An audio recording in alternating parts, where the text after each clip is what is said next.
শুরু হচ্ছে আমাদের আজকে যাত্রা পালা সারস্বতী সঙ্গ পরিবেশিত অশ্রুজল সমাধিক যাত্রা পালা নাট্যবার্তা বস্ত্রমানচিত উদয় রায় নির্দেশিত অশ্রুজল সমাধিক যাত্রা পালা সোহাগ রাতের শেষ সানা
থাকতো তাহলে সে হয়তো আমার ছোট খোকাকে কনকাঞ্জলি দিয়ে বলতো, তুই কোথায় যাচ্ছিস রে বাবা? তখন হয়তো ওদের মা বলতো, তুই কোথায় যাচ্ছিস রে বাবা? তখন হয়তো আমার ছোট খোকা বলতো, তোমার জন্য দাসী আনতে যাচ্ছি মা, দাসী। আর তখন হয়তো ওদের মা বলতো, দাসী নয় রে বাবা, দাসী নয়, বলে বাড়ির গৃহলক্ষ্মী আনতে যাচ্ছি। এত আনন্দের মাঝেও একটা ব্যথা যেন আমার অন্তরে বড় খোকার বিয়েটা যদি আমি আগে দিতে পারতাম।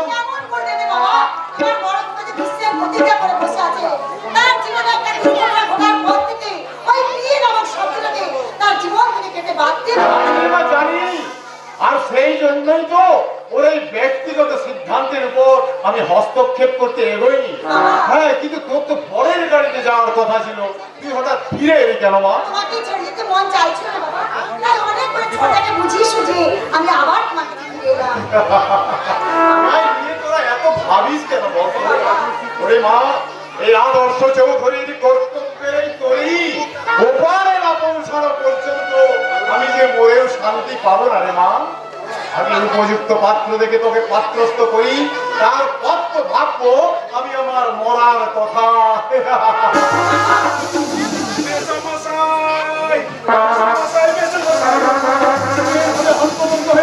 কেন? বর তো অনেক আগেই রওনা হয়ে গেছে। কিন্তু মাঝপথে পরের ট্যাক্সি, চুপ করে গেলে কথা বলো, বলো ছোটটা ট্যাক্সি কি হয়েছে? মাঝপথে পরের ট্যাক্সি অ্যাক্সিডেন্ট করেছে।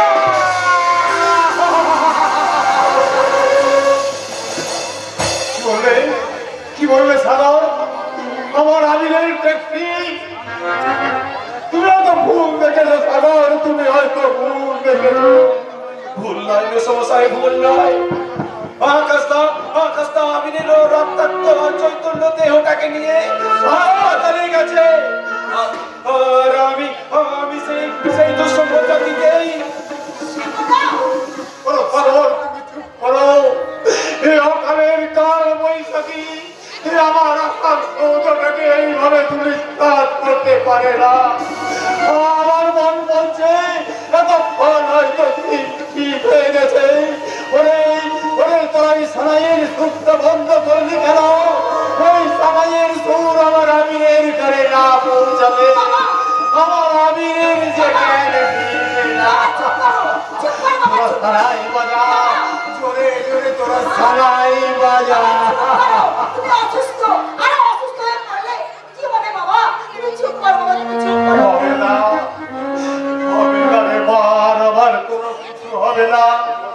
কত আঘাত সইতে সইতে আমার এই বুকটা যে একেবারে পাথর হয়ে গেছে। এই দেখো, তুমি তুমি কেন কাঁদছো সাধন? কেন তুমি কাঁদছো? তুমি একদম কাঁদবে না। আমার মন বলছে এতক্ষণ হয়তো সব ঠিক হয়ে গেছে। আমার আমির হয়তো এতক্ষণ সুস্থ হয়ে তোমার বাড়িতে পৌঁছে গিয়ে তোমার জন্য অপেক্ষা করছে। যাও যাও সাগর, তুমি শিগগিরই ছুটে যাও। অন্তত নির্ধারিত লগ্নে না হলেও শেষ লগ্নে হলেও তুমি তোমার মনকে আমার আমিরের হাতে সমর্পণ করো সাগর, সমর্পণ করো। তাই যেন হয় মেসমশাই, তাই যেন হয়। আপনার কথা যেন অক্ষরে অক্ষরে মিলে যায় সাগর। তা না হলে আমার মনটা যে চির লগ্নভ্রষ্ট হবে। তোমার মনকে লগ্নভ্রষ্টার হাত থেকে বাঁচাতে তুমি আজই করো অন্য পক্ষে সন্ধান করো সাগর। কেন রে আকাশ? আমার আবির থাকতে তোমার আবির চার কোনোদিন সুস্থ স্বাভাবিক হয়ে আমাদের মধ্যে ফিরে আসতে পারবে না বাবা। কেন রে বড়টা? ছোটটা এখন কেমন আছে রে? বলো কেমন আছে? কেমন আছে তা বলার সময়টা নয় ম্যাডাম, ডাক্তারবাবু, তবে আমি একজন ডাক্তার হিসেবে বলছি 48 ঘন্টার মধ্যে জ্ঞান না ফিরলে ওই আবির বাবুকে হয়তো বাঁচানো যাবে না। মাথায় প্রচন্ড আঘাত লাগার কারণে ওই আবির বাবু হয়তো সারা জীবনের মতো অন্ধ হয়ে যাবে।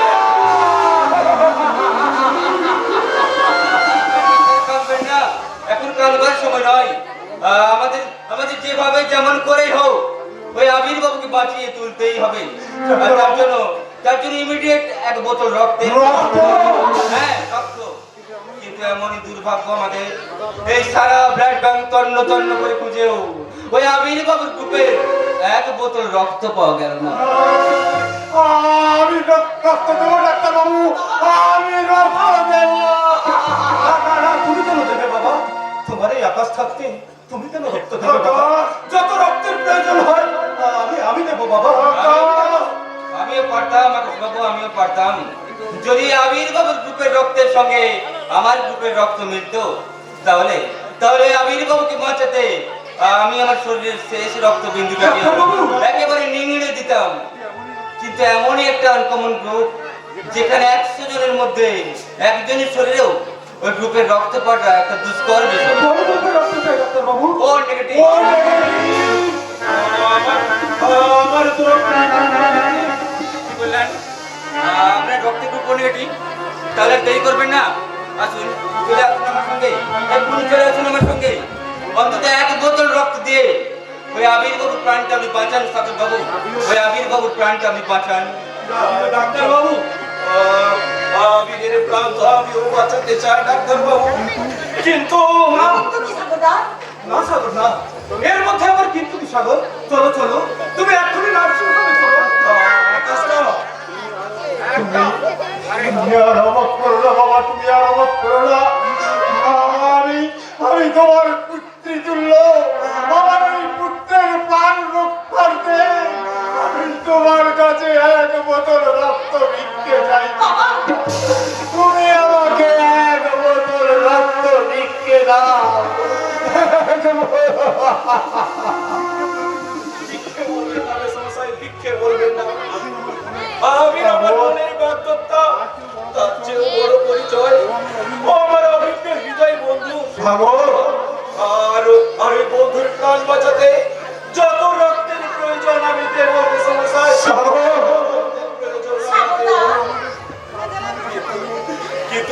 কিন্তু এই আপনাদের সবার কাছে আমার একটাই অনুরোধ। কিসের অনুরোধ? লক্ষ্যভ্রষ্টার হাত থেকে বাঁচাতে আজ রাতেই আপনি আমার বোনকে গ্রহণ করুন। ভাইয়ের বাধ্যতাকে বিয়ে করে আমি আমার জীবনের ভয়ঙ্কর ভুলটা কিছুতেই করতে পারবো না। তুই বলতা কেন? তোর জীবনের একটা ভুল যদি কারো জীবনে ভুল হয়ে পড়ে ওঠে, সেই ভুলটা করা কি তোর উচিত নয়? তোর এই প্রতিমা, ওরে তোরা কি ভুলে গেলি আমার জীবনের সেই ভয়ঙ্কর দুর্ঘটনার কথা? যে দুর্ঘটনা আমাকে চির অবিবাহিত থাকার সিদ্ধান্তটা নিতে বাধ্য করেছিল। প্রয়োজনের তাগিদে এবার যে তোকে তোর সিদ্ধান্ত বদল করতে হবে আকাশ। বাবা আজ তুমি ওই কথা বলছো বাবা? বলছি নয় রে আকাশ, বলছি নয়, বলতে আজ আমি বাধ্য হচ্ছি।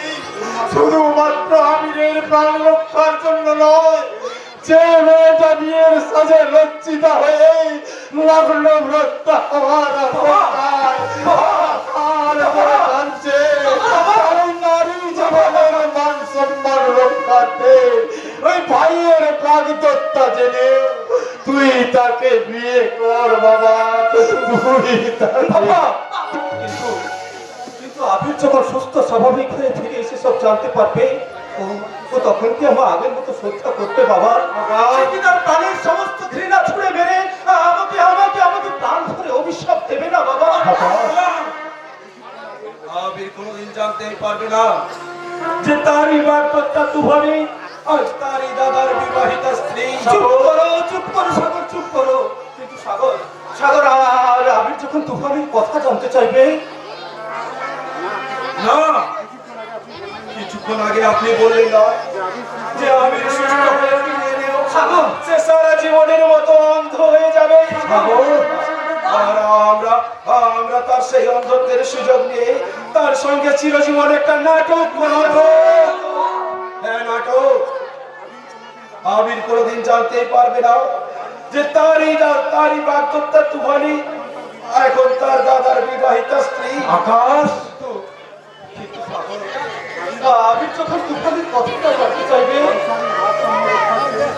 সাংসারিক ভারসাম্য রক্ষার অনিবার্য কারণে একটা ভয়ঙ্কর থেকে সকল করে আমরা সবাই এক বাক্যে বলবো, বিয়ের দিন রাতে লগ্নভ্রষ্টা তুফানি আত্মহত্যা করে মারা।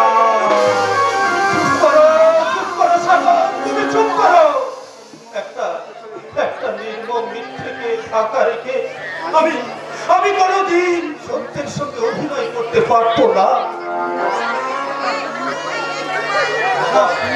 বাবা, তুমি আমাকে ক্ষমা করো বাবা, নিতান্তই নিরুপায় হয়ে এই প্রথম আমি তোমার অবাধ্য হলাম বাবা, তোমার অবাধ্য হলাম। কি বললি আকাশ?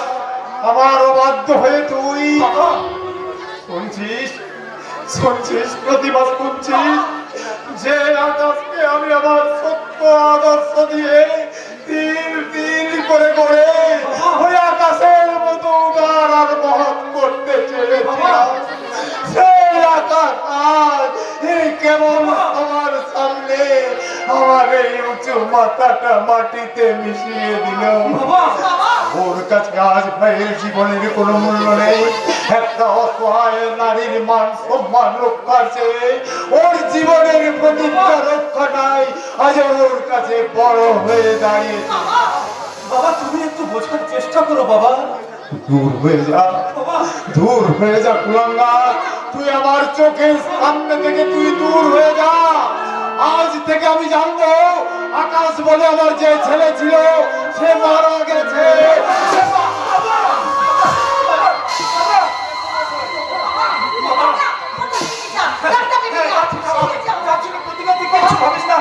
তুই বাবা খেয়াল রাখবি না, আমি ছুটে যাচ্ছি না, আমি ছুটে যাচ্ছি। খবরদার, অবাধ্য পুত্রের করুণার দান গ্রহণ করার চাইতে আমার বাবা, আরে না না না, ওকে তোমরা চলে যেতে বলো সাগর, ওকে তোমরা চলে যেতে বলো।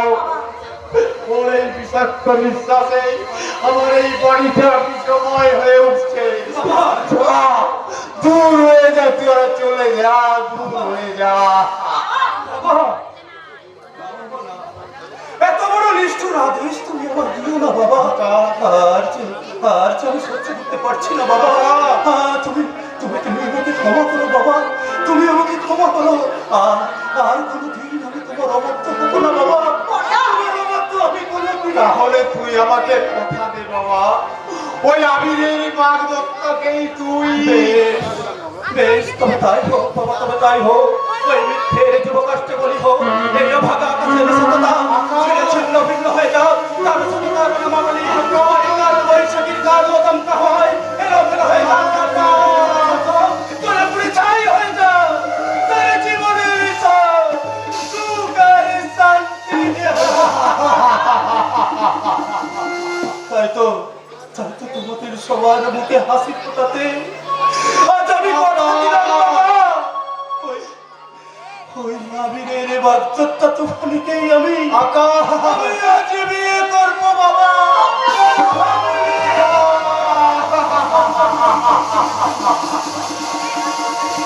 ঝড়েরই হাওয়া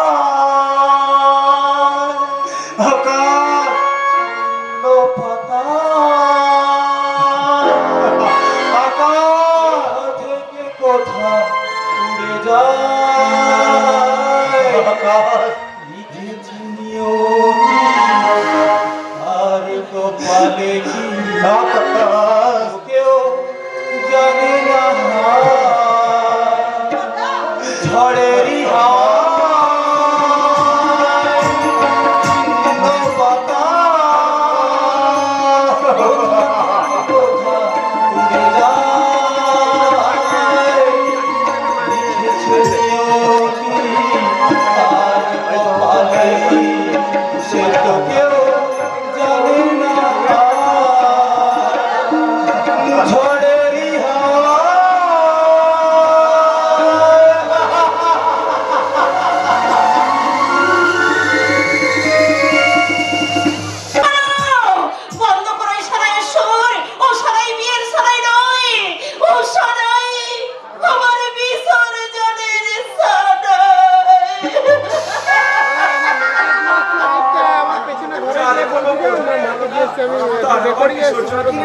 দাদা দাদা তুই ফিরে এসেছিস দাদা, আমার আবির কেমন আছিস দাদা, আমার আবির কেমন আছে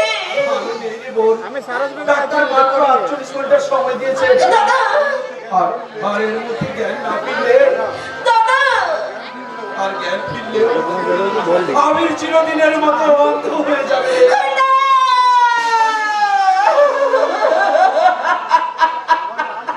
তবে আর কেন দাদা, আর কেন? সারাই সুর বন্ধ করতে বল, ছিঁড়ে ফেল এই আলোক সজ্জা। আরে হতভাগিনী তুফানের বিয়ের সাজ খুলে দিয়ে তাকে তুই নতুন সাজে সাজিয়ে দে। লগ্ন ভ্রষ্ট বিধবা। প্রসাদ তোর জন্য নয়, দাদা তাই তো আমি আবার নতুন পাত্রের সন্ধান নিয়ে এসেছি। দাদা কি বললি দাদা, কি বললি? আবিরের অসহায়তার সুযোগ নিয়ে আমি স্বার্থপরের মতো অন্যের গলায় তুলে দেবো আমার বড়মাল্য? অসম্ভব। আবির ছাড়া এই বড়মাল্য আমি কাউকে দেব না, কাউকে না, কাউকে না। কিন্তু এই 48 ঘন্টার মধ্যে যদি কিছু অবদান ঘটে যায়, তাহলে আমি আত্মহত্যা করে সব সমস্যার সমাধান করে দেবো রে দাদা। আত্মহত্যায় যদি জীবনের শেষ সমাধান হতো, তাহলে এই বিশাল পৃথিবীটা একটা মরুভূমি হয়ে যেত। তুফানে এ কি আপনি? আগর সমাজ নাই চোখের তো আর আকুতি মিনতি করে পুরি ছুটে এসেছেন। কিন্তু কেন? ভাগ্যের পরিহাসে, তাই তো আমার ব্যক্তিগত সমস্যা আর আমার আত্মীয় পরিজনদের উপহাস বিদ্যুৎকে উপেক্ষা করেও আজকে আমি তোমাকে লগ্নভ্রষ্টার হাত থেকে উদ্ধার করতে এসেছি। তুফানি, ভাইয়ের বাগদত্তাকে গ্রহণ করতে আপনার বিবেকে এতটুকু বাঁধবে না? বিবেক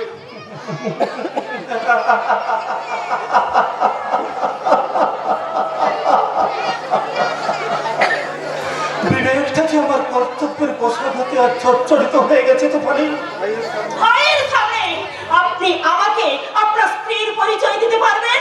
হ্যাঁ পাবেন, আপনাকে করতেই হবে। যদি সত্যি যদি দরকার হয় তাহলে জীবন নাটকের প্রতিপদটাকে পাল্টে নিয়ে গিয়ে আকাশটাকে ঝাঁপ দিতে হয় ওই মরুভূমিতে। হ্যাঁ হ্যাঁ, মিথ্যার মরুভূমি, করুণার মরুভূমি।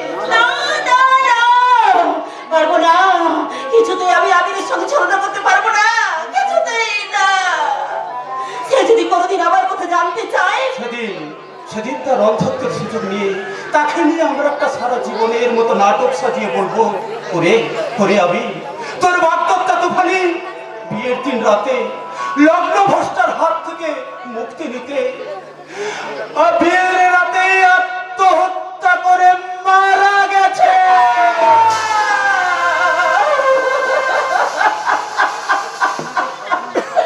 আপনাদের ওই সাজানো নাটকে মিথ্যে নায়িকা সেজে আমি চোখের জল উপহার দিতে বাধ্য নই। তাই তো সত্যিকারের আত্মহত্যা করে আমি। হ্যাঁ রে দাদা, হ্যাঁ। এছাড়া আর আমার কোনো পথ নেই। সমস্ত গেস্টে চলে যেতে বল। আকাশ বাবু, আপনি আমায় ক্ষমা করুন। আমি নিরুপায়। দাঁড়া তুফানি, আর কিছুক্ষণ তুই অপেক্ষা করবো। আত্মহত্যা করতে যাওয়ার আগে তুই এই তোর দাদার মোরা মুখটা একটু দেখে যা।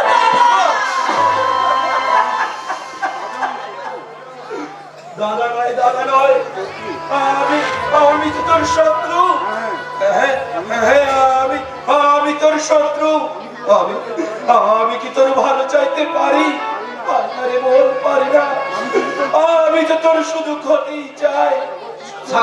সাগর তুমি একটু শান্ত হও ভাই। এরপরেও কি শান্ত হওয়া যায়? বাক্যের বিড়ম্বনায় সব কিছু এলোমেলো হয়ে গেল। সাগর, তার জন্য কি আমি দায়ী?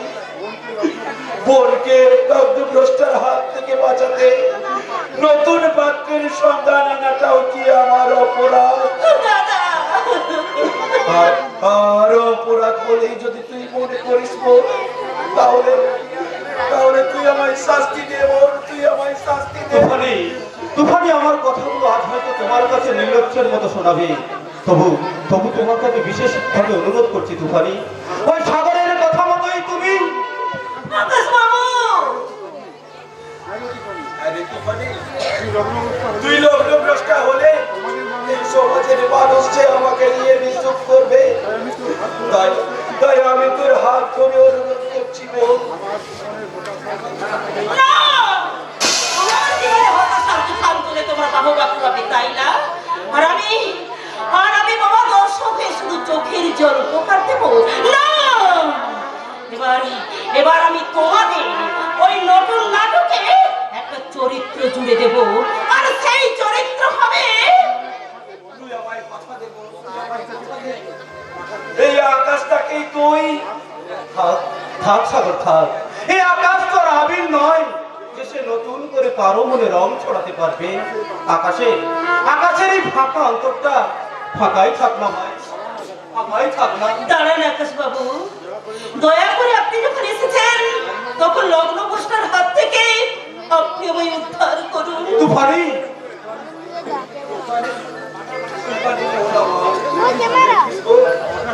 এই আকাশটাকে বিয়ে করে তুই অনেক সুখী হবি রে, তুই অনেক সুখী হবি। ওরে ওরে তোরা কে কোথায় আছিস?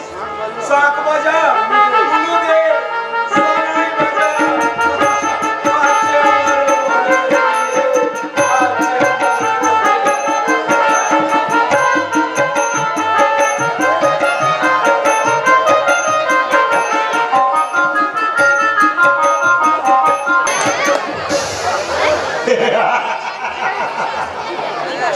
বাজবে না, ও সারাইয়ের শিক্ষার বাজবে না।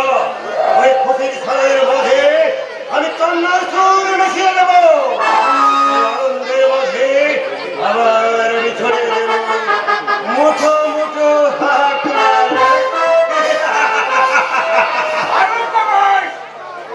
শুনছেন না? হেমে যাওয়া সারাইটা যেন সারার ধরে ধরে খুদির গান গাইতে। জানি না কেন জানি, ভেবেছিলাম তুফানের জীবন নাটক থেকে ওই আমির নমস্কার করে ওই রঙ্গমঞ্চে আমি নিজেই প্রবেশ করবো।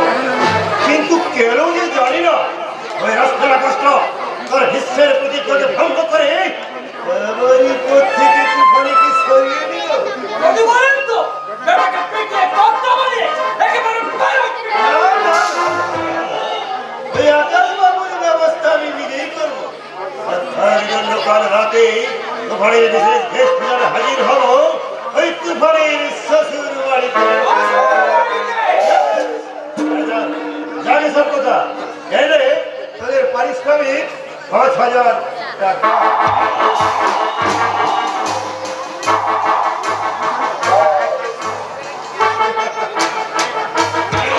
গেল কেনা? ৫,০০০ টাকা। Yes! ওর ডেট হলে ১০,০০০ দিতাম, ১০,০০০। কি করবো ভাই? আমি তো সারা লরিটাকে রাস্তার মাঠ বরাবর চালিয়ে দিয়েছিলাম। আর ওই আমার নয় ট্যাক্সি ড্রাইভার একটু কাটিয়ে না নিলে ট্যাক্সি সমেত আমির বাবুকে রোডের উপরে একেবারে ছেড়ে দেবো। হ্যাঁ, হ্যাঁ, অবশ্য চিন্তার কোনো কারণ নেই। ধাক্কার বলেছে ৪৮ ঘন্টার মধ্যে ফের না ফিরলে আমির টোটালি আউট হয়ে যাবে। আর ঠিক তখনই ওই যে বাকি ৫,০০০ টাকা ওদের দুজনের পকেটে চলে আসবে। আরে আউট না হয় তাহলে কোনদিন বেটাকে পিটিয়ে গর্ত বানিয়ে একেবারে মেরাত পিটে দেবো। আমির বাবু বেঁচে উঠলে আমাদের রফা কি হবে বল? বাকি ওই ৫,০০০ টাকা। ওই ৫,০০০ টাকা তাহলে আমার পকেটে থেকে যাবে। তাহলে কিন্তু বহুত বেইমানি হয়ে যাবে বস। এই গরিবের পেটে লাথি মারলে ভাগ্যের কাছেও আপনাকে কিন্তু একটি লাথি খেতে হবে। ভাবিস নে বিল্লু, ভাবিস নে। আর তোরা কি একটা আমি নতুন কাজ দেবো, আর ওই কাজটা তোরা যদি সাকসেস করতে পারিস তো আরো পেয়ে যাবি ৫,০০০ টাকা। ৫,০০০ এনে অ্যাডভান্স ২,০০০। একেবারে নসিব কা খেল। কিন্তু কাজটা কি বস? এখন নয় কন্ডিশন বুঝেই আমরা প্রিপারেশন নেব। আপনার না বস। হ্যাঁ, আপনার যে জন্য কাজ করতে আমরা জান লড়িয়ে দেব। একদম একটা কথা কালিয়া। আর আমাদের অপারেশন টাইম হবে ঠিক রাত ১২টায়। আর অপারেশন স্পট হবে কোথায় জানিস? ওই তুফানের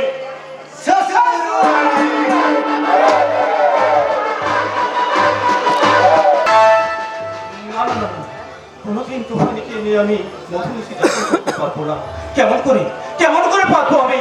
মাত্র মাত্র দুটো দিন আগেও যাকে ভাইয়ের বাগদত্তা ভেবে আমি স্নেহের চোখে দেখতাম, আজ আজ আমি কেমন করে তার সামনে গিয়ে দাঁড়িয়ে তাকে জড়িয়ে ধরে বলবো, তুফানি তুফানি আমি তোমাকে ভালোবাসি তুফানি।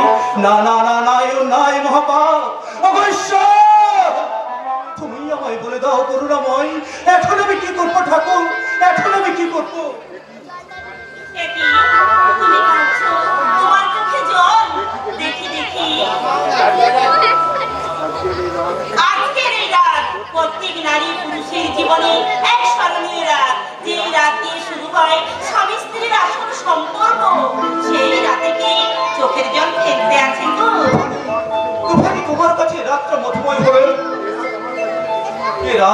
এ রাত যে আমার কাছে বিষময় হয়ে উঠেছে তুফানি। জানো তুফানি, জানো কোন এক অদৃশ্য অপরাধ বোধ আমার অন্তর থেকে ঘুরিয়ে ঘুরে খাচ্ছে। যখনই আমি তোমার সামনে গিয়ে দাঁড়াতে চেয়েছি, তখনই আমার এই আহত বিবেকটা আমার চিৎকার করে বলতে চেয়েছে, না না না না, এও নাই মহাপাপ। না গো না, ও কথা বলো না গো, ও কথা বলো না। ওই শোনো সারাইয়ের সুর। আজ আমাদের সোহাগ রাতে সানাই সুর কেমন মধুময় করে তুলেছে। সেই সানাইয়ের সুরকে তুমি যেন বিষাদের সুরে পরিণত করো না গো, বিষাদের সুরে পরিণত করো না। এসো আমার হাত ধরে মধুমিশি যাপন করবে। এসো আমি তোমার, শুধু যে তোমার, তুমি আমার কিনা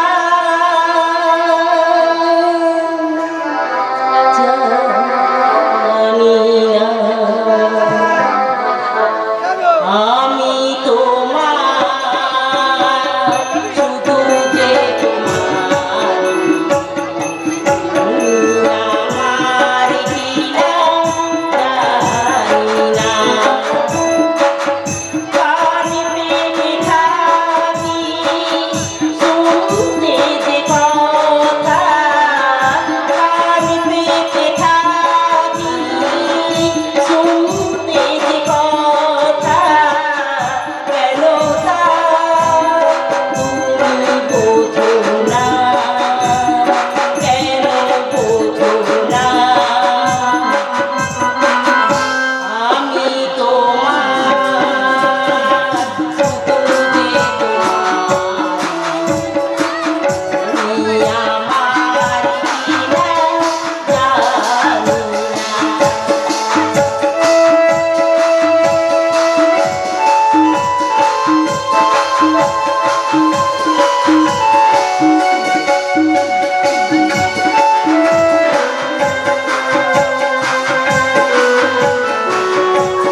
যাচ্ছে, অসহ্য জ্বালা যন্ত্রণায় এই মুহূর্তে আমার পেটে অস্থির হয়ে যাচ্ছে।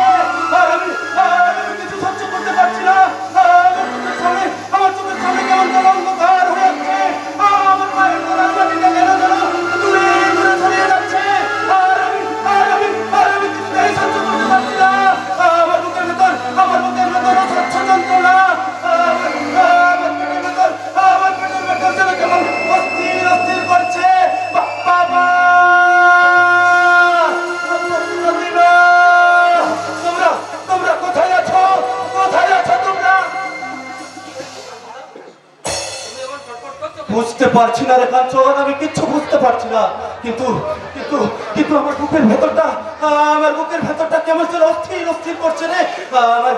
আমার পেটের ভেতর অসহ্য যন্ত্রণা। বাবা,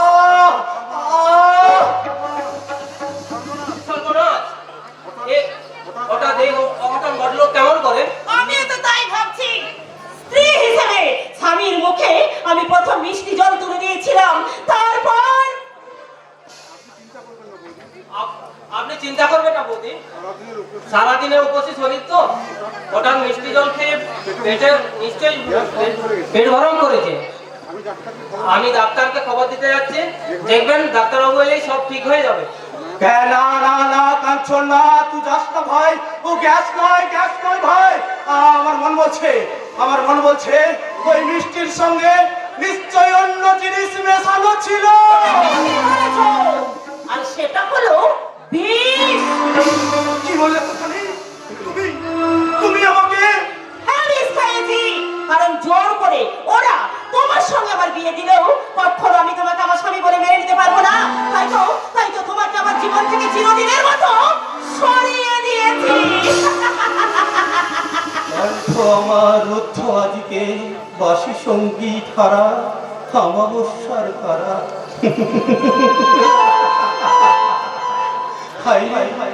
হাই মিনতি, কি লিখন তুমি লিখেছো এই অভাগা আকাশের নিয়তিতে। ফুলসজ্জার রাতে স্ত্রীর ভালোবাসা পাওয়ার আগে স্ত্রীর হাতেই খেতে হলো অপার্থ বিধি। পৃথিবীটা কি স্তব্ধ হয়ে গেছে, বাতাস কি বন্ধ হয়ে গেছে, নদী নালা কি শুকিয়ে মরুভূমি হয়ে গেছে। তুমি আমায় শক্তি দাও ঠাকুর। আমি প্রতিশোধ চাই।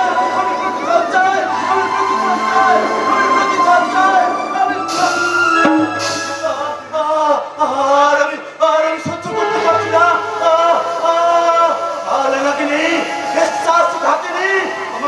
তোমাকে আজ আমি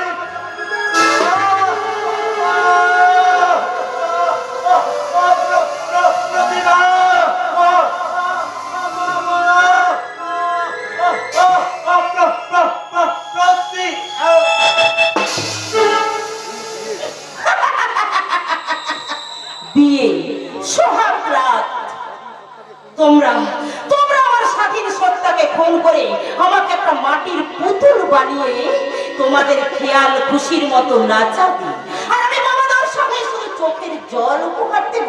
কিন্তু না, এবার আমি বিষ ঢালবো, কাল নাগিনী বিষাক্ত বিষ। আর সেই বিষে জর্জরিত হয়ে যাবে ওই আদর্শ চৌধুরী সুখের সংসার।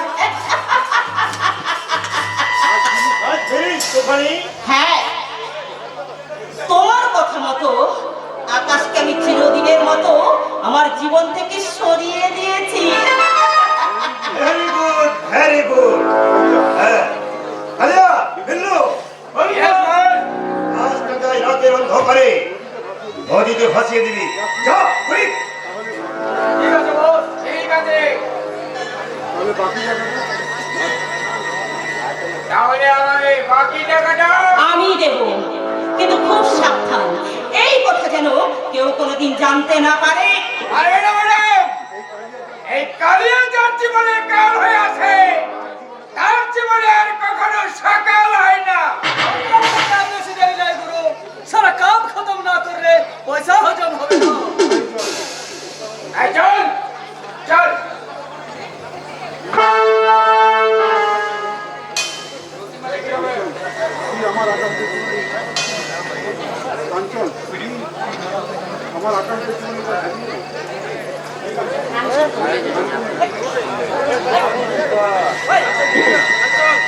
কাজ একেবারে ফিনিশ। এই উপেক্ষিত করলো এবার তোমার বড় বিচারে একটু একটু স্থান পাবে তো দুখানি? সে ভাবনা ভাবার সময় এখন আমার নয়। এখন আমাকে একটা নতুন নাটক সাজাতে হবে, যে নাটকের মূল বিষয়বস্তু হবে ফুলশয্যা রাতে আকাশ চৌধুরী তার স্ত্রীকে উপেক্ষা করে চিরদিনের মতো নিরুদ্দেশের পথে পাড়ি দিয়েছে। Good idea, good idea. সবাই জানবে আকাশ বাবু নিরুদ্দেশ হয়ে গেছে, কিন্তু আমরা জানবো আকাশ বাবু মারা গেছে।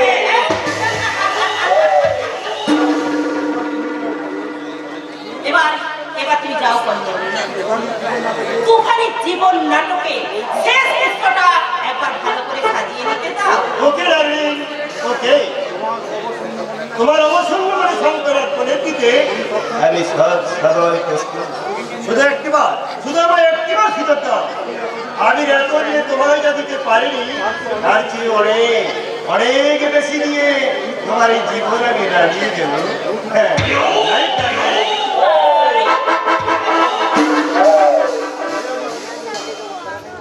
কিন্তু কিন্তু এই আমি কি করলাম? নারী হয়ে নিজের হাতে স্মৃতি সিঁদুরটাকে আমি মুছে ফেললাম। না না, আমি ঠিক করেছি, আবির ছাড়া কারো দেওয়া সিঁদুর আমি আমার স্মৃতি রাঙাতে পারবো না। তাই তো এই কলঙ্কিত সিঁদুরটাকে মুছে আমি নতুন করে পরবো আবিরের দেওয়া ভালোবাসার সিঁদুর। কিন্তু দাদা, এই সিঁদুর নিয়ে যে আমাকে আবিরের জন্য অপেক্ষা করে থাকতেই হবে। ওরা সবাই বলছে আমার আবিরের নাকি জ্ঞান ফিরেছে, অন্ত হলেও আমি আমার চোখ দিয়ে তাকে পৃথিবীর আলো দেখাবো। আমার আবিরের সঙ্গে আমি চলনা করতে পারবো না। না, আর কান্না নয়, এবার আমাকে একটা নতুন নাটক সাজাতে হবে। নাটক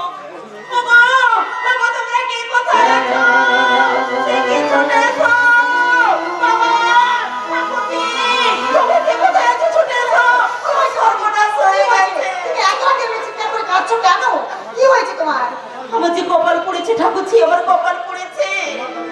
তোমার দাদা আমাকে ছেড়ে চিরদিনের মতো চলে গেছে। হ্যাঁ ঠাকুরছি, আমি ঠিকই বলেছি। যাওয়ার সময় বলে গেছে তুমি আমার ভাইয়ের বাগদত্তা, তাই বাবার কথা রাখতে তোমায় আমি বিয়ে করলেও কখনো আমি তোমায় স্ত্রী বলে মেনে নিতে পারবো না। কখনো না, কখনো না। কি বললে বৌমা?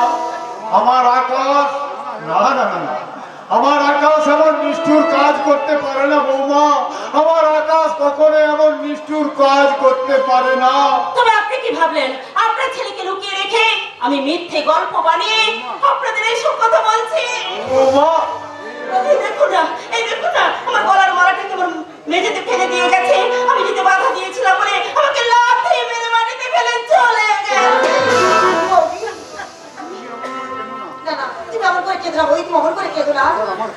এবার আমার কি হবে ঠাকুরছি? এবার আমার কি হবে? যে ফুলশয্যা রাতে প্রত্যেকটা নারী তার স্বামীর হাত ধরে নতুন জীবনের পথে পা রাখে, সেই রাতে যদি আমার স্বামী আমার জীবন থেকে হারিয়ে যায়, তাহলে আমি এখন কি করবো? বলুন না ঠাকুরজি, আপনি বলুন না বাবা, এখন আমি কি করবো? আপনারা বলুন, আপনারা বলুন। ও বৌমা, তোমাকে সান্ত্বনা দেওয়ার মতো ভাষা আমার জানা নেই বৌমা। তবু আমি তোমাকে কথা দিচ্ছি বৌমা, তবু আমি তোমাকে কথা দিচ্ছি, যেখান থেকে হোক, যেমন করে হোক, আমার আকাশকে আমি তোমার কাছে ফিরিয়ে আনবো। কিন্তু সে যদি আর কোনোদিন ফিরে না আসে, তাহলে আমি কি করবো? আপনি আমি বলে দিন না বাবা, আমি কি করবো? অভিশাপ দেবে। তখন তুমি তোমার এই বুড়ো ছেলেটাকে এই প্রাণ ভরে অভিশাপ দিয়ে ওই ঈশ্বরের কাছে আমার মৃত্যু কামনা। বাবা, বাবা কি বলছো? কি বলছো? বলছি নয় রে মা, বলছি নয়। আজ অনেক দুঃখে, আজ অনেক কথা বলতে বাধ্য হচ্ছি। আসতে আর আমার এতটুকু ইচ্ছে করে না রে মা। আজ আমার একটু বাঁচতে ইচ্ছে করে না। এক ছেলে মৃত্যু শয্যায় প্রহর গুনছে, আর এক ছেলে বাবার উপর অভিমান করে এই নিজের স্ত্রীকে ছেড়ে চিরদিনের মতো বাড়ি ছেড়ে চলে গেছে। আমি দায়ী বৌমা, এর জন্য আমি দায়ী। তুমি আমাকে অভিশাপ দাও বৌমা, তুমি আমাকে অভিশাপ। মা, বৌদি, তুমি তার আগে আপনি জবাব দিন, কেন আপনি আপনার বড় ছেলেকে আমায় বিয়ে করতে বাধ্য করালেন? সেদিন তোমার ওই আকাশের সঙ্গে বিয়ে না দিলে তুমি যে লগ্ন ভ্রষ্ট হয়ে যেতে মা। লগ্ন ভ্রষ্ট হয়েও আমার জীবনটা তো এমনি করে নষ্ট হয়ে যেত না। আর যদি আবির ফিরে আসে, আমি তার কাছে কি কেমন করে দাঁড়াবো? সে যদি আমার কথা জানতে চায়, আমি তখন তাকে কি বলবো? তোমাকে কোনো জবাব দিতে হবে না বৌমা, তোমাকে কোনো জবাব দিতে হবে না। আমরা ওই আবিরের কাছে তোমার সমস্ত পরিচয় গোপন করে বলবো। আবিরের তুফানি মারা গেছে।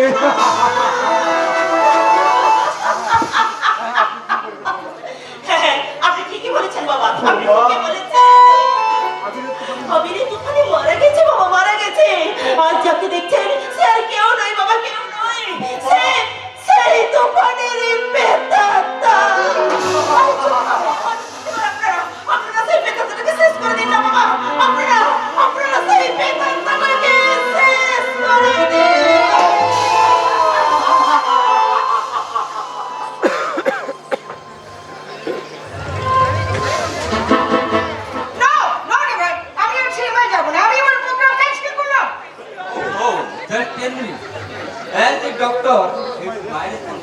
হ্যাঁ, তুমি তোমার রেসপন্সিবিলিটি নিয়ে থাকো। কত আশা করে সিনেমা যাবো বলে প্রোগ্রাম করলাম, তার মধ্যে তোমার প্রেশার দেখা যায়। আরে কি করবো সিস্টার, বলছি কথায় আছে না, দেখি স্বর্গে গেলাম ধান মানে, এই আমাদের অবস্থাও ঠিক সেরকমই।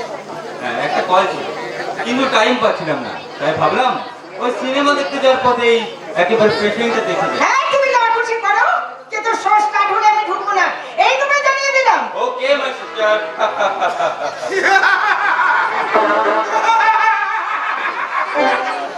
সিস্টার, ব্রাদার, ফাদার বলে আজ আর কিছু নেই। ভাই বোনের মধুর সম্পর্কটা আজ মিথ্যে। আর বাবা শব্দটা আজ স্বার্থের সে করে চাপত।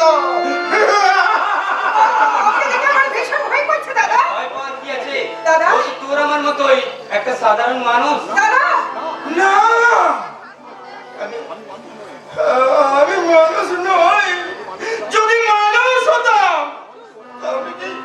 তাহলে কি এমনি ভাবে হাতে পায়ে বেড়ে দিয়ে জানোয়ারের মতো বেঁধে রাখতো, নাকি এক টুকরো খাবার আর এক ফোঁটা জলের জন্য চিৎকার করে আমাকে গলা ফাটাতে হতো?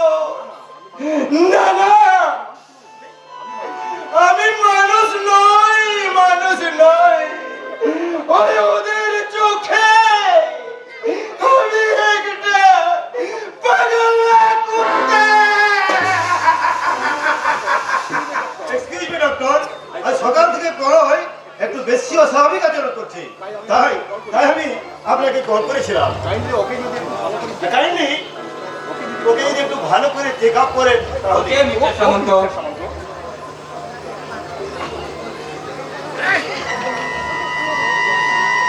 কেমন দেখলেন ডক্টর?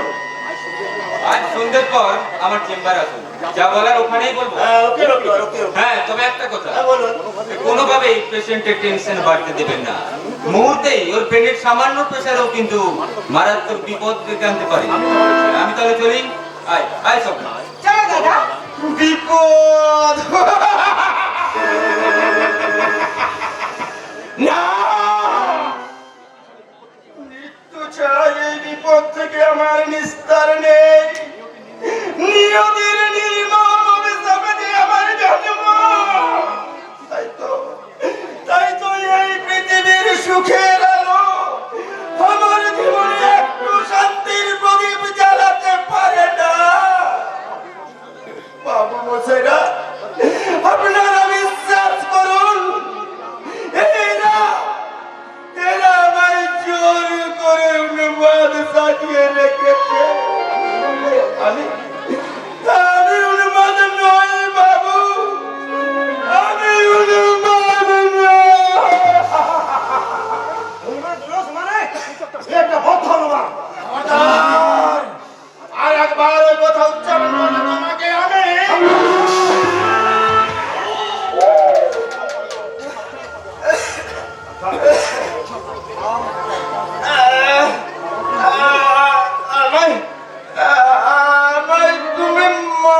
বললে আমি আমি হ্যাঁ, হ্যাঁ, আমি আমি পাগল।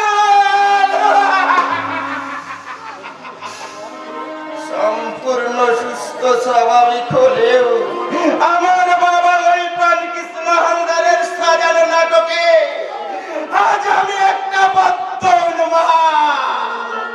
আমার সমস্ত কথায় আজ পাগলের প্রলাপ অস্বাভাবিক। সম্পূর্ণ স্বাভাবিক সত্যি কথা বললেও কেউ তোর কথা বিশ্বাস করবে না রে পাগলা। তাহলে এই পাগলা যদি তোমায় নিজের হাতে খুন করে সেটাও বুঝি সবাই পাগলের পাগলামি বলেই মেনে নেবে, তাই না কল্লোল সামন্ত? চেষ্টা করবি তাহলে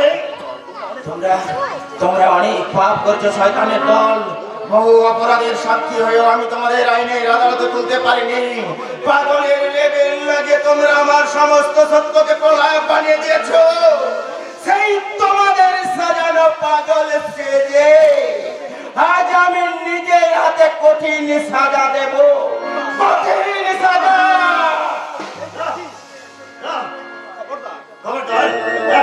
বলছি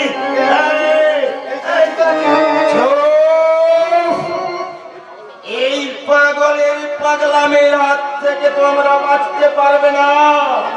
এমনি করে এই শেকলের ফাঁস তোমার গলায় লাগবে। আমি তোমাকে খুন করব শয়তান। আর আইনের আদালত রায় দেবে একমাত্র উন্মাদের উন্মাদনার মাঝে কল্লোল সামন্তের মৃত্যু নিঃশব্দ খজানো দুর্ঘটনা।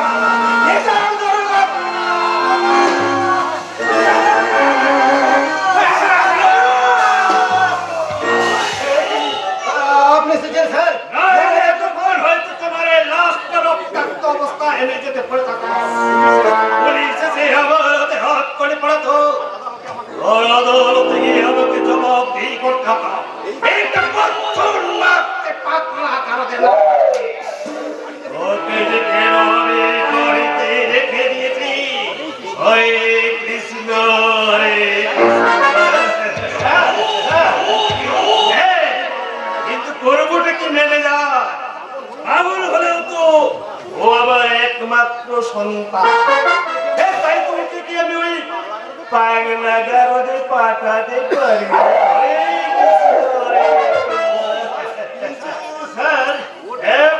তুমি আমার দুঃখ পেরাবে না। ও সুস্থ হলে তোমার কাছে উঠে ক্ষমা চেয়ে নেবে। কিন্তু আমরা আমায় আমায় করতে দেবে বাবা। হরে কৃষ্ণ কৃষ্ণ রে কৃষ্ণ। আরে তুই সুস্থ না হলে আমার এত বিষয় সম্পত্তিকে ভোগ করবি রে বাবা। তুই ডাক্তারবাবুর সঙ্গে আমি আলোচনা করে দেখেছি। তুই কিছুদিনের মধ্যে অসুস্থ না মানে তুই সুস্থ হয়ে উঠবি। আমি তোর বিয়ে দেবো আর তুই সংসারী হবি। আর সেই সংসারের মাঝে আমি হরে কৃষ্ণ হরে কৃষ্ণ। বাবা এই নে বাবা ডাবটা খেয়ে নে তো বাবা। ডাব ছেলে না নে বাবা নে।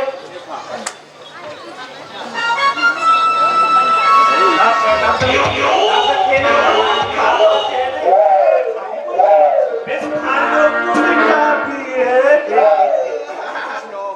হরে কৃষ্ণ হরে কৃষ্ণ কৃষ্ণ কৃষ্ণ হরে হরে রাম হরে রাম রাম হরে।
এমন প্রয়োজন মিশিয়েছে তাদের এখানে ওই বড় ধীরে ধীরে ওর স্মৃতি শক্তিটা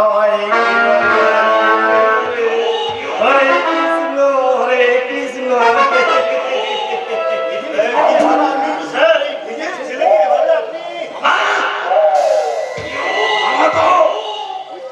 নিজের ছেলে হলো আমার আসলে স্বরূপটা জানতে পারবে তখন কি আমার বাপ বলে পাঁচ দেবে না ভেবেছ ঘরে নিয়ে যাওয়ার ব্যবস্থা করো ওকে স্যার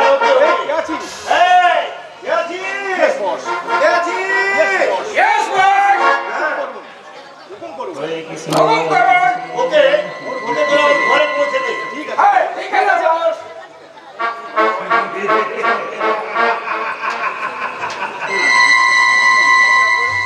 इस বাইশে করোনা ভাইরাস আমার প্রাণে কৃষ্ণ আমি কোথায় যাব রে তাই করে হয়তো আমার সামনে প্রধান পাজি হয়ে যাবে আমি ঠিক এইরকম ব্যবস্থা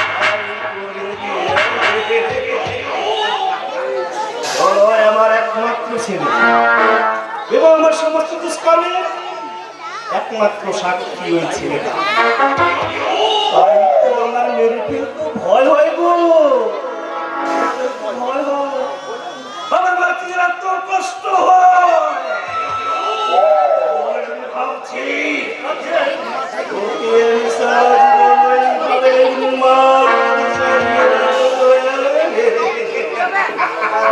হরে কৃষ্ণ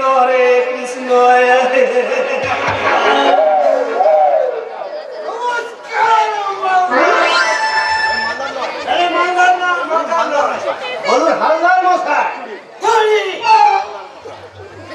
হালদার মশাই কে তুমি আজকে আমার নাম হলো কি শ্রী গণেশ কর এই পিতা শ্রীযুক্ত দশরথ অর্জুন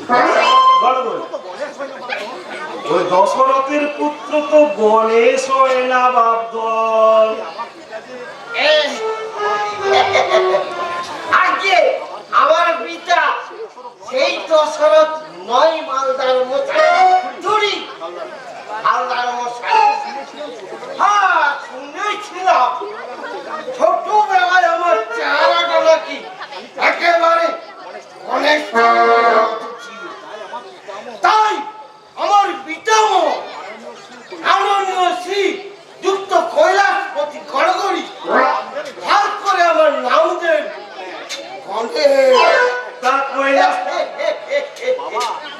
কৈলাস পুত্র গণেশ যখন তোমার সুরটা গেল কোথায় কি যে বলেন আরে সুর থাকলে তো আমি একেবারে সিদ্ধিদাতা গণেশ বেশ বেশ এবার ওইখানে সোজা হয়ে দাঁড়িয়ে বলো কে তুমি কি তোমার আসল উদ্দেশ্য আর কি জন্যই বা তোমার এখানে আগমন আজকে আমি বললাম কি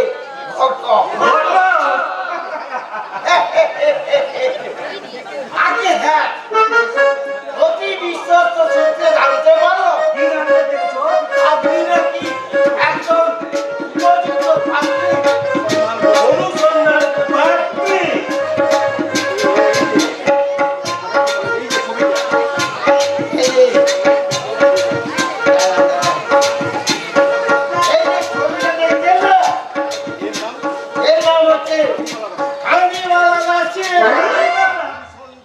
আরে তুই সন্তানের সামনে চালা করি বলো কি আরে আবার এইদিকে ছবিটা দেখছেন না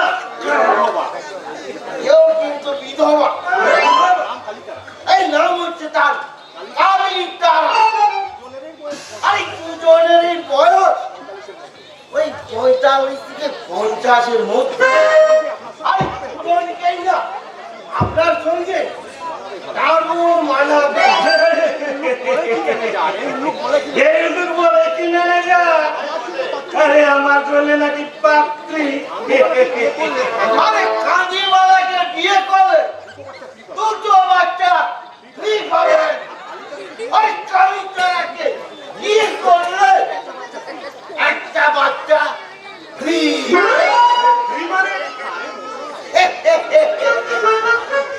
আরে মশাই, এটা হলো কি আপনার বিয়ে করুন। আরে মাদন কিনলে দেখা কিনলে আর তেল কিনলে আমার তাই আমরা গতকালের বাজারে ফেরি গেম চালু করে দিয়ে আরে বিয়ে করলে বাচ্চা ফেরি। বিয়ে করলে বাচ্চাটাও ফ্রি।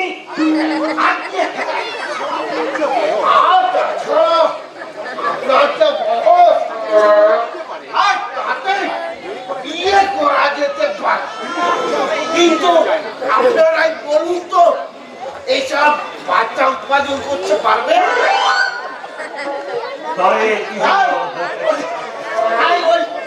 বাচ্চার মাকেই অভ্যাস করি। চুপ করো লোক, আমি সারা আমার জন্য পাত্রী খুঁজছি না, আমি আমার ছেলের জন্য পাত্রী খুঁজছি। ছেলের জন্য আগে বলবে আপনার ছেলের জন্য এমন পাত্র লাগবে বলুন তো। আরে ধুতুয়া লম্বা বেটে বিবাহিতা অবিবাহিতা।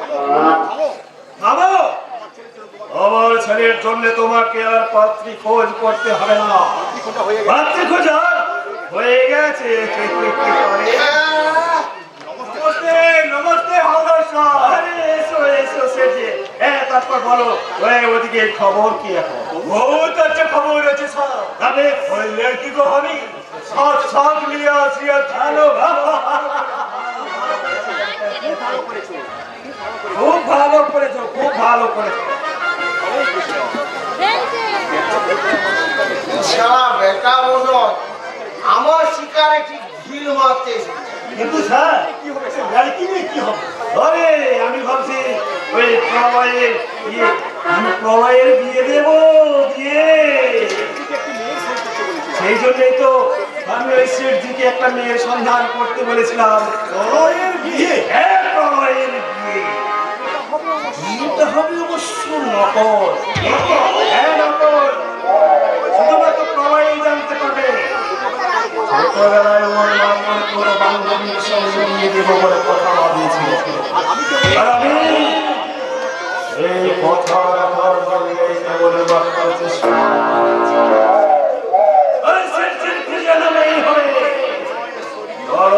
স্বর্গীয় মায়ের বান্ধবীর একমাত্র নাতি কন্যা।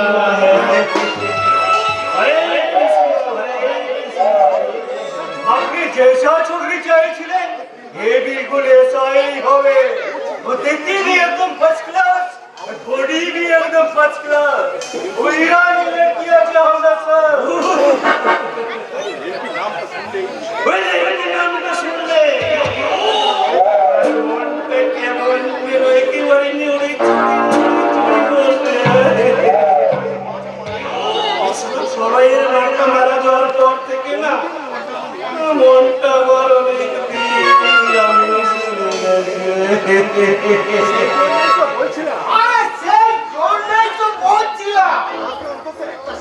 আমাকে অন্তত একটা সুযোগ দেন। আরে খাঁদিবা কালিটা রোজ আপনাকে আমি বুঝুন। আরে লোক তুমি এখনো দাঁড়িয়ে আছো? চাঁদে কি দাঁড়িয়ে আছি মালদার সাহেব? ধুরি হালদার মশাই, যেমন মালদার শিকার হাতছাড়া হওয়া যে কি কষ্টে।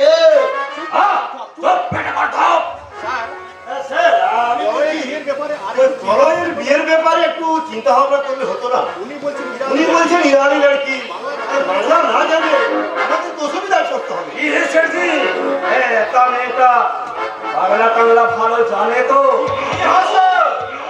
ও বাংলা, হিন্দি, উড়িয়া, মারাঠি যা বলবে সব শুনে দিবে। ড্যান্স দেখাতে বলে এসব ড্যান্স দেখাবে যে আপনি বিলকুল খুশ হয়ে যাবেন। আরে সাহেব, গান শুনবেন তো আপনি বিলকুল গজব করে যাবেন। আরে থামো থামো, বল তাহলে শোনার কাজটা এখন পরে হবে। এ দেখার জন্য আমার মনটা তখন থেকে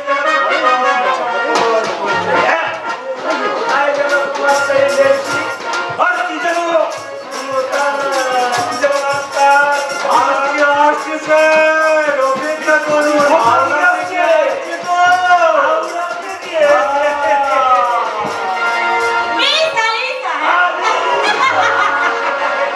আমি সোলো পেরিয়ে গেছি বাবু গো, সোলো পেরিয়ে গেছি।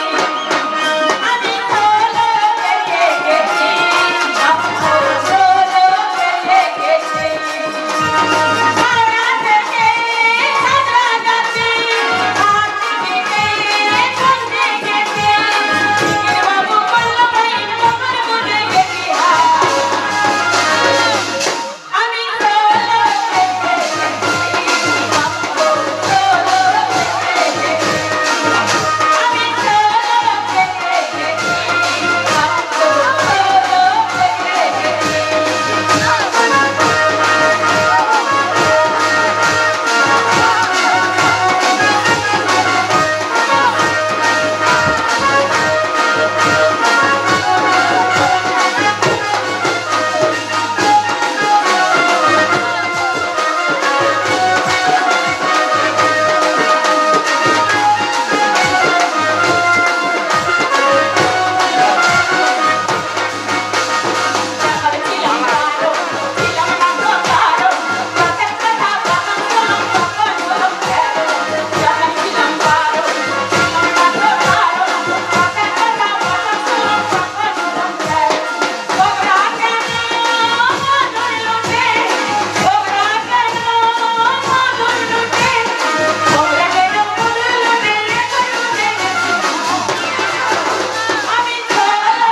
আরে বাবা, এটা শোনবো না মরতো তুই বুঝতে পারছিস সাপ, এ চলবে চলবে তো? আরে চলবে কিসের কি? চলবে কি? একেবারে রেলগাড়ির মতো দৌড়বে। এ ম্যানেজার, ম্যানেজার, আমি ভাবছি মেয়ের সঙ্গে সবাই মানে দিয়ে দিব দিয়ে। একটা কথা মনে কি কথা? আপনার ছেলের জন্য আমি মেয়ে জোগাড় করে দিব। এই মেয়েটাকে মারিয়ে আমায় দিয়ে এর ছবি তোমাকে দিবে। তাও সত্যি এই দুঃখের কথা কি জানো সত্যি? আমার এই ৬৫ বছর বয়সে আমি বহু ঘটকালি করে কিন্তু নিজের বিয়ের কথা না আমার কখনো মনে আছে। আরে এই মেয়েটাকে দেখে না আমার যৌবনটা দিন আরে ওই মূর্খ! ওরে কলমে আসে পারবে তো? এ চাকুতে রসিয়ে দে, চালিয়ে দেবে। হ্যাঁ। আরে বাবা রে, এই শালা সাংঘাতিক লোক দেখছি মাইলো। হ্যাঁ, শালা। আসলি বাবা বাপকে তবে হ তুমিও শুনে রাখো সেটি মেয়া বিবি যদি রাজি আছে তোমাদের মতো পারি তো আমাদের কিছুই করতে পারবে না। আসি গো আজকে পানিছে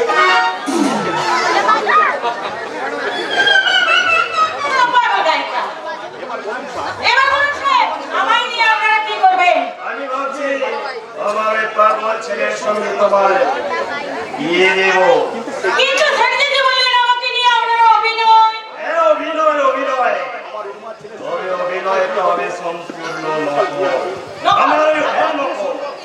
আমার উন্মাদ ছেলের সঙ্গে তোমার বিয়েটা হবে শুধু নকল। আর শুধুমাত্র আমার বেডরুমে হবে তোমার ওভার ডিউটি। Over duty? এর জন্য প্রতিদিন তুমি 500 টাকা করে মাইনে পাবে। 500? হ্যাঁ, 500। কি তাহলে তুমি আমার প্রস্তাবে রাজি? হ্যাঁ স্যার, আমি রাজি।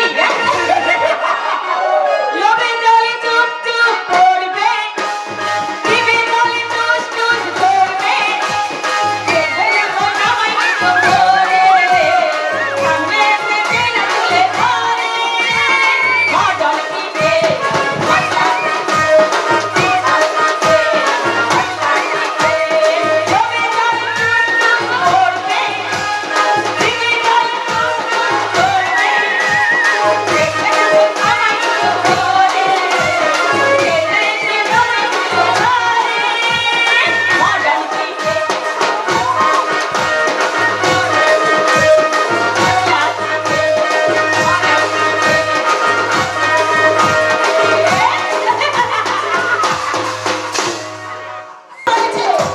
কিছু ধরে, মডেল দিবে, যখন জানতে পারবে বর্দা নিরুদ্দেশ হয়ে গেছে, যখন জানতে পারবে না, ও গো ঈশ্বর, তুমি তাকে অন্ত করে পাঠিও ঠাকুর, তুমি তাকে অন্ত করে পাঠিয়ে দাও।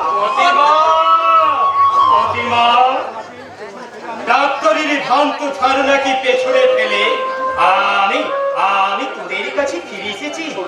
ছোড়দা, কিরে হতভাগী, এমন করে কি দেখছিস?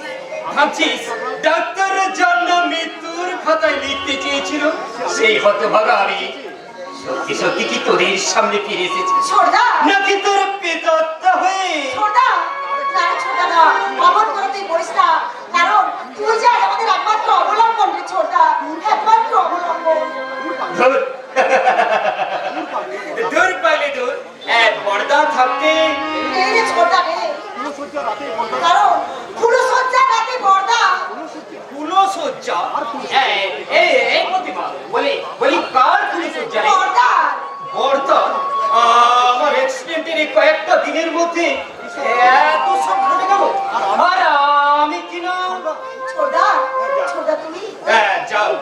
বর্দা যে প্রতিজ্ঞা ভঙ্গ করে বিয়ে করতে রাজি হয়েছে, এতেই আমি খুশি। ছোড়দা, নাইবা দাদার বিয়েতে আমি আনন্দ করলাম। আমি তো ছোড়দা, ছোড়দা তুমি আমার বৌদি কোথায় রে প্রতিমা, আমার বৌদি কোথায়? মৃত্যুর ওপর থেকে ফিরে এই হতভাগা অন্ধ আবির যে তার পূজনীয় আপৌতির চরণ কমল স্পর্শ করে নবজীবনের আশীর্বাদ যে বলবে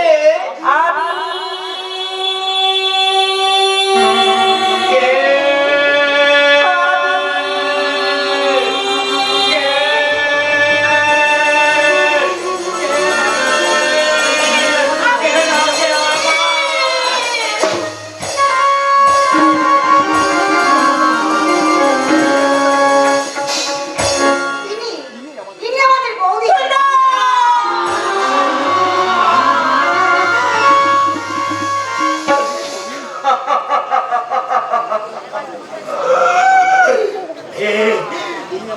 তুমি আমাদের বৌদি,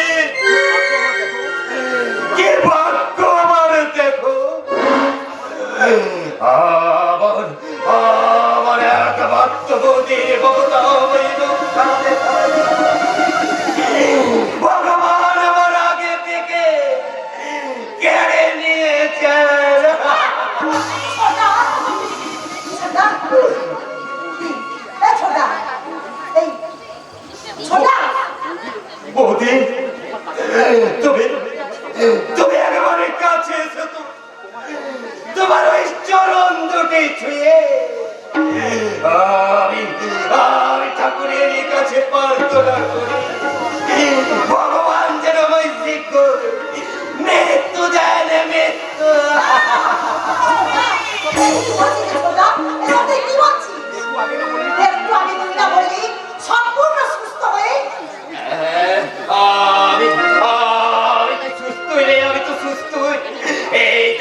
এ দেখ দেখ দেখ, আমি তো সুস্থ হয়েই তোদের কাছে ফিরে এসেছি।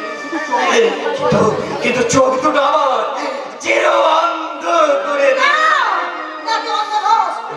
তুই মিথ্যে বলছিস। তুই বললাম ছোটা, তুই বললাম, তুই সব দেখতে পাচ্ছিস।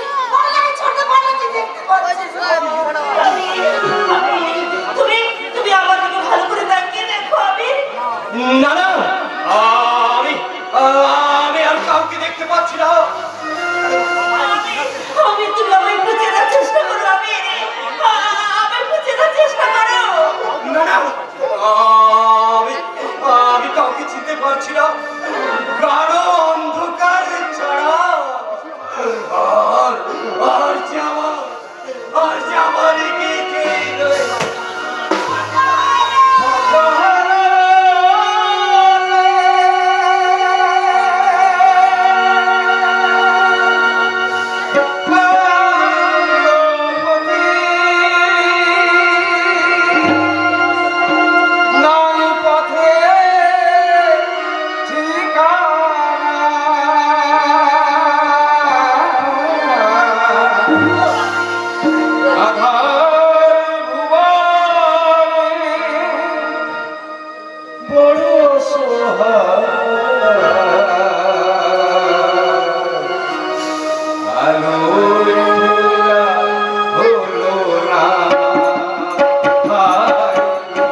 তুমি দেখতে পেতে তোমার জীবনের এই অন্ধকার দিনগুলো তুমি মর্মে মর্মে উপলব্ধি করতে কেমন করে?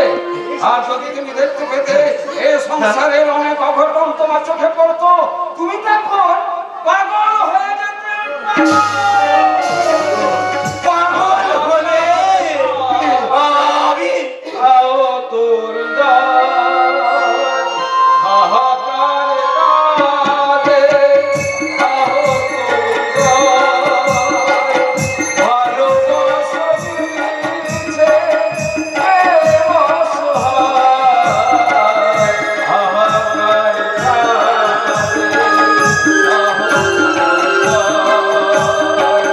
ভালোবাসা দিয়েছে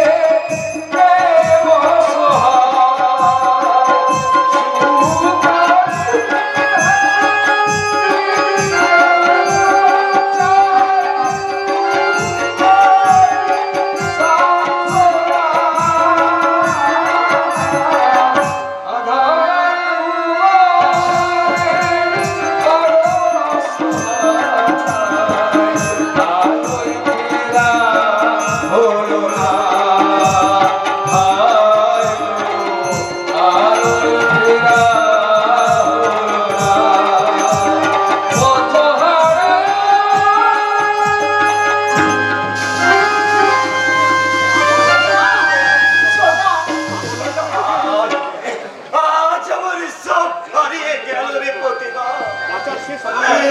বাঁচার শেষ ঠিকানাটুকু আজ আমার হারিয়ে গেল গাঢ় অন্ধকারে ছাড়া।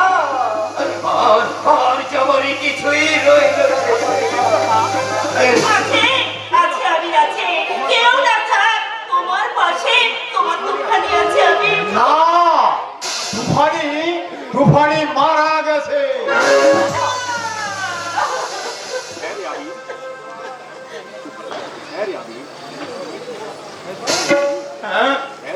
আরে আমি সেই বিয়ের রাত্রে তোর অ্যাক্সিডেন্টের খবর শুনে তুফানি আত্মহত্যা করে মারা গেছে। বাবা!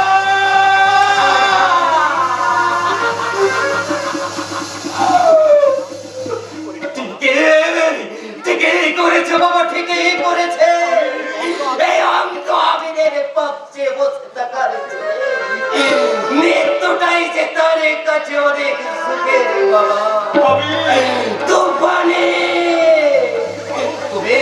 তুমি মরে উঠেছে গেলে তুফানে, আর আমি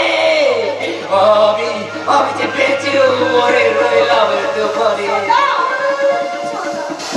না না আবির না, তোমার দুখানি মরেনি আবির, তোমার দুখানি মরেনি। তোমার বাবা আর আমার দাদার সাজানো মিথ্যে নাটকের মাঝে তোমার দুখানি আজ একটা রোমান চরিত্র হয়ে গেছে। আমি তোমাকে হাত জোর করে অনুরোধ করছি বৌমা, তুমি একটু চুপ করো বৌমা, তুমি একটু কেন চুপ করবো? কি ভেবেছেন আপনারা?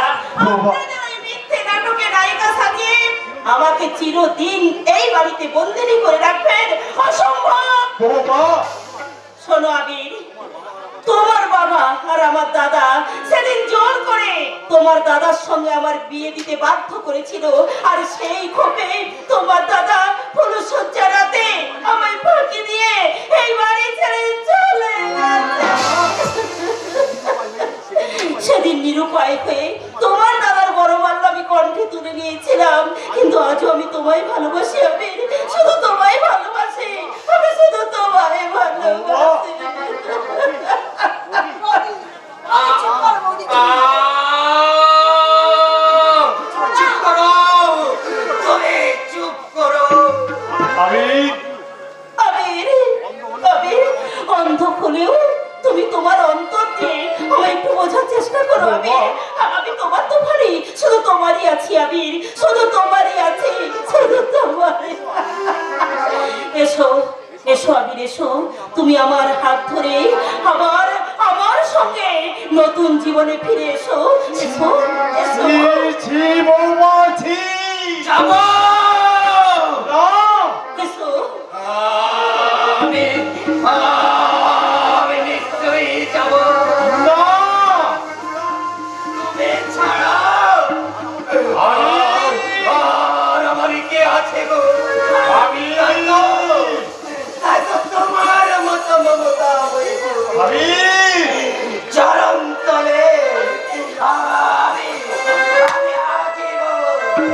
আজীবন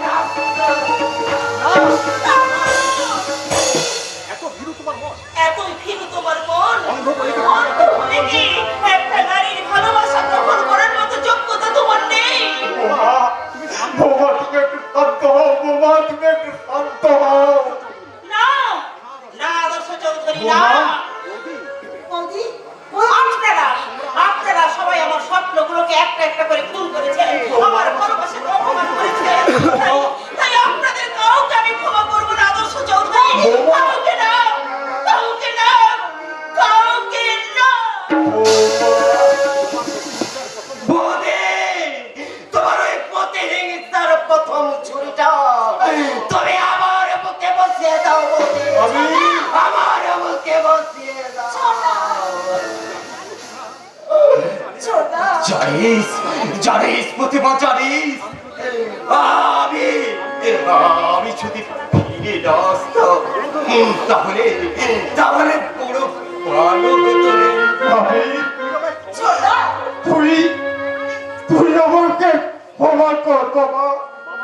বাবা হয়ে তোকে আমি একটা ভীষণ ভয়ঙ্কর মিথ্যে বলতে বাধ্য হয়েছি, কিন্তু কেন যে বলেছি সে তুই বুঝবি না রে বাবা, সে তুই বুঝবি না।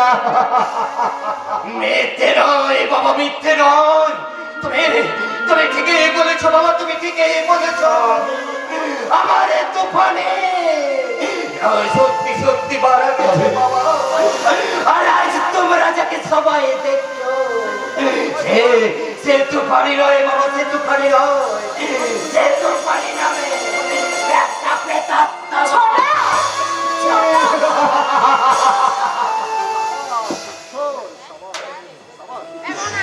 আমি আমি বাবা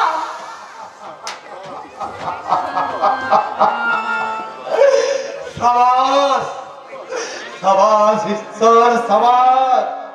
এই আদর্শ চৌধুরীর সুখে খেলা ধরে কত সুন্দর খেলা ভাঙার খেলা তুমি শুরু করে। বাবা তোমাকে আমার শত কোটি নমস্কার হে ভগবান, শত কোটি নমস্কার।